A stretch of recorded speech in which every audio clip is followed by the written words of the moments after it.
Welcome to CBA News Brief. My name is Wangui Ngugi.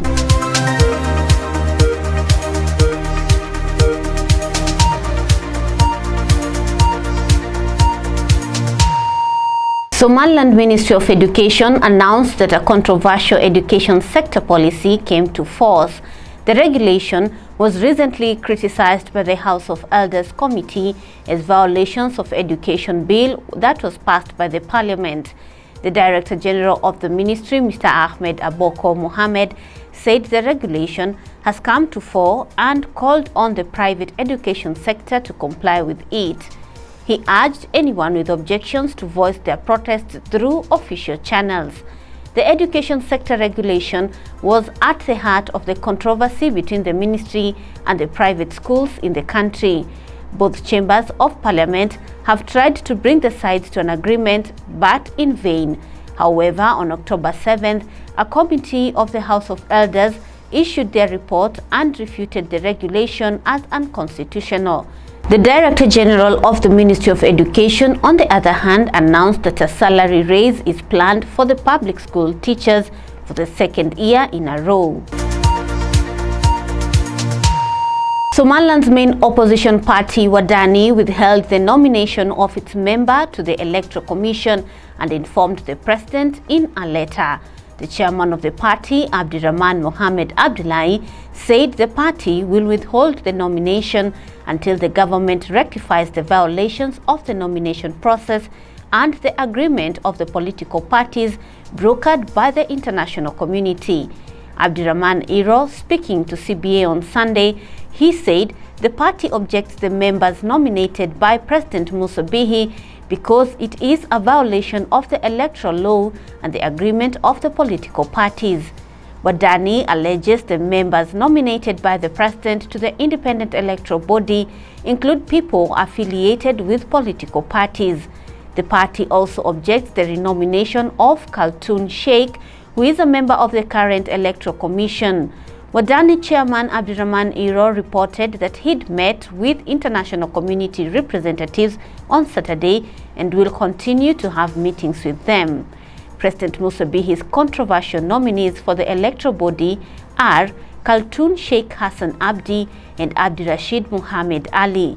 The former is a member of the current National Electoral Commission, while the latter is alleged to be affiliated with Kulmiye Party.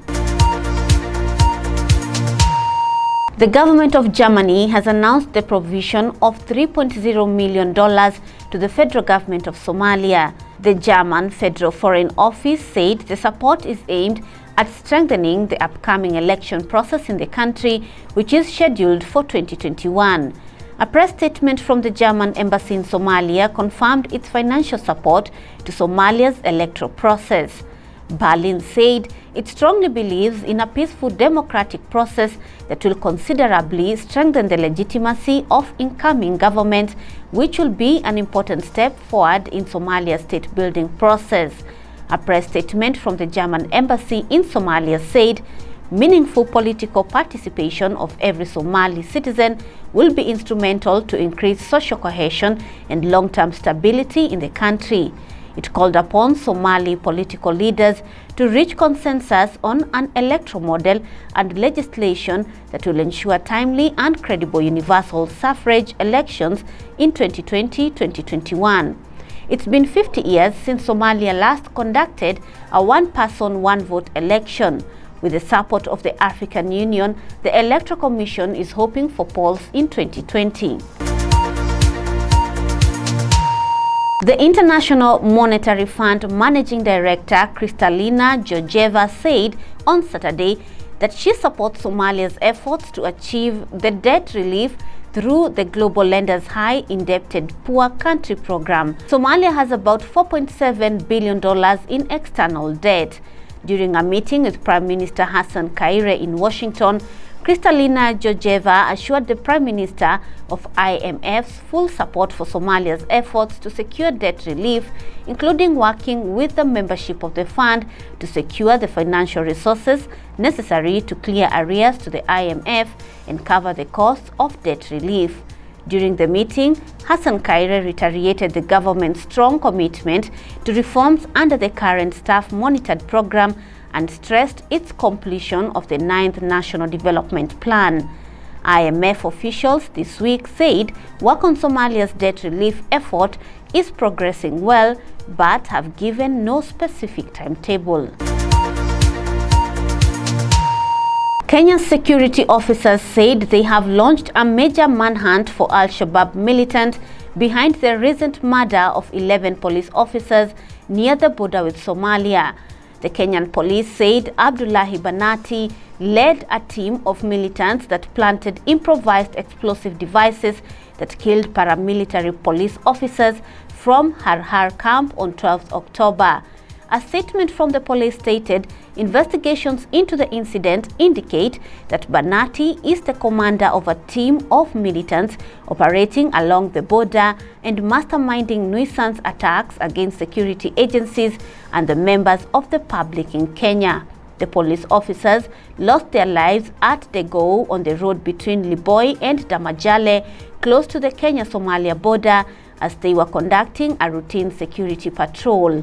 Police are said to have traced the activities of Banati and his team of militants to the border, and it is suspected that he escaped to Somalia with the rest of the operatives.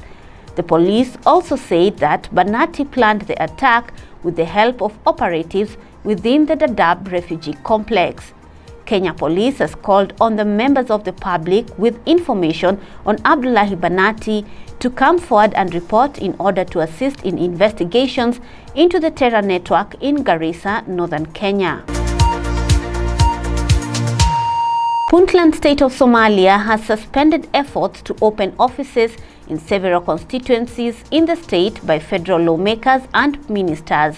The efforts to establish these offices was said to have been meant for building a bridging link between the politicians and people in their respective constituencies. The directive affects ministers and members of parliament planning to open offices in Puntland. Politicians are positioning themselves ahead of the 2020-2021 parliamentary and presidential elections.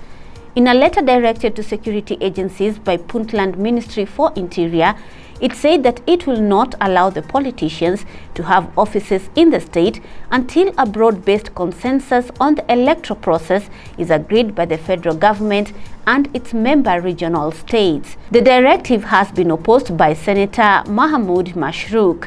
Senator Mahmoud Mashrooq has called on Puntland administration to respect Somalia's provisional constitution. The development comes days after several members of parliament, including Member of Parliament Jamal M. Hassan, opened offices in the state.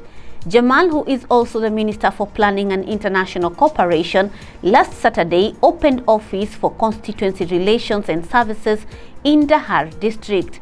According to the minister, the office will serve as an important platform that will allow the lawmaker to directly engage with the community, address their concerns, and contribute to its progress and development. Thank you for watching CBA News in Brief. Join Abdullahi Hassan tonight with more and detailed news. Have a wonderful time.